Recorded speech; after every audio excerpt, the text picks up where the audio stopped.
que j'ai mis en déséquilibre dans le rapport de surface et de forme.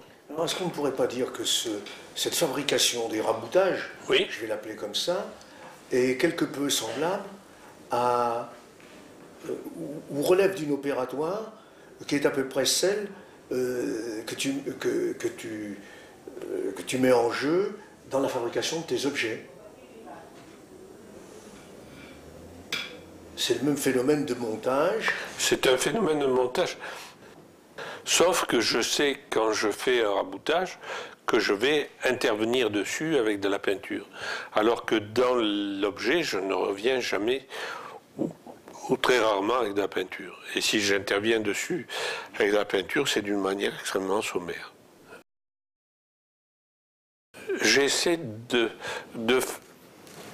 le travail soit le plus clair, le plus démystifié, le moins magistral possible, mais que la toile soit d'une simplicité évidente. La toile ou l'objet. Et plus particulier, et l'objet peut-être encore plus que la toile. C'est-à-dire, j'essaie d'enlever dans l'objet tout ce qui pourrait être bavard. Dans la toile, il peut m'arriver de récupérer des éléments qui vont rajouter une facétie ou une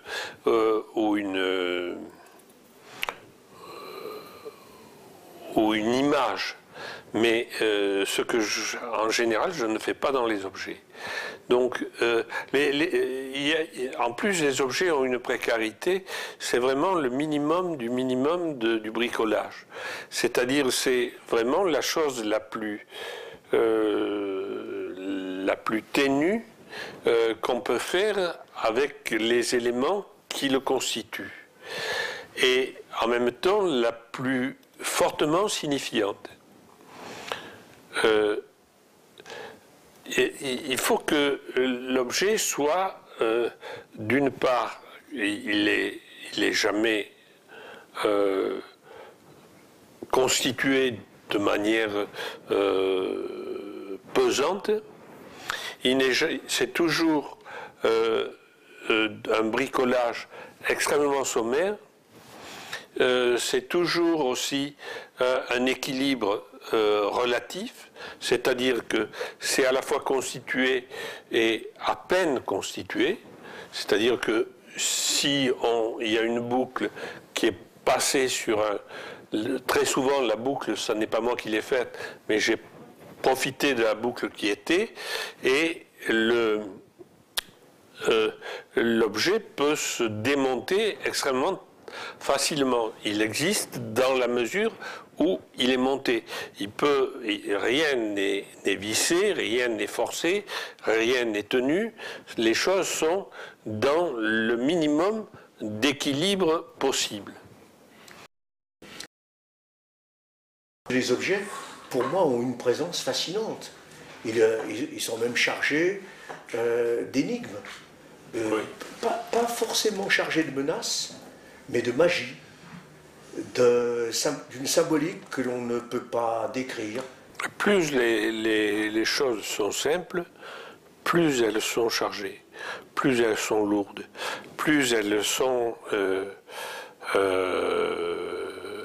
en même temps c'est les plus difficiles à faire, ou plutôt à la fois les plus difficiles à faire et les plus difficiles à appréhender. Ce que j'essaie, dans les objets, c'est de ne pas redoubler les idées. C'est-à-dire, effectivement, sur l'idée de l'arc, il peut y avoir plusieurs pièces qui sont faites à partir de l'idée de l'arc. Mais je ne ferai jamais deux fois la même pièce, et deux fois tout à fait de la même manière. J'essaie chaque fois de déplacer, de reporter et le problème de manière à ce qu'il soit chaque fois un peu différent. Alors que ce sont des éléments qui sont extrêmement universel et extrêmement simple. C'est-à-dire, c'est le principe de l'arc, du fil à plomb, de la cloche, du garrot, du contrepoids, de l'équilibre précaire, simplement de la chose posée qui est posée en bascule. Voilà, c'est vraiment des choses très, très minces. Alors, il y a souvent à la fois l'image générale et puis le système lui-même. Et quelquefois, il est évident que l'image générale peut être différente, peut donner une appréhension différente au système lui-même.